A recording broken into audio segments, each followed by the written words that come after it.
পৃথিবীর সর্বোচ্চ পর্বতের নাম মাউন্ট এভারেস্ট। তবে মাউন্ট এভারেস্টের চেয়ে প্রায় 100 গুণ উঁচু দুটি পর্বতের খোঁজ পেয়েছেন বিজ্ঞানীরা। যদিও এসব কাঠামোর উপস্থিতি ভূপৃষ্ঠের নিচে।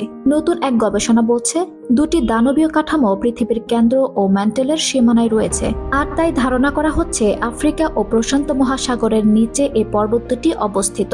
নেচার জার্নালে প্রকাশিত এক গবেষণা ফলাফলে এসব তথ্য জানানো হয়েছে। বিজ্ঞানীদের তথ্য মতে ভূপৃষ্ঠের নিচে থাকা পর্বত দুটির উচ্চতা প্রায় 1000 কিলোমিটার। অপরদিকে মাউন্ট এভারেস্টের উচ্চতা প্রায় 8.8 কিলোমিটার। পর্বত দুটির বয়স প্রায় 50 কোটি বছর। এ বিষয়ে বিজ্ঞানী আরওয়েন ডিউস জানিয়েছেন, কেউ আসলে জানে না এগুলো কি। গবেষণার ফলাফল অনুযায়ী দুটি দানবীয় কাঠামো পৃথিবীর কেন্দ্র ও ম্যান্টেলের মধ্যে অবস্থান করছে। এই দুটি পর্বত আসলে একটি বিশাল টেকটনিক প্লেটের সংযোগস্থলে রয়েছে। একটি টেকটনিক প্লেট অন্য প্লেটের নিচে ঢুকে যাওয়ার কারণে পর্বত দুটি তৈরি হয়েছে।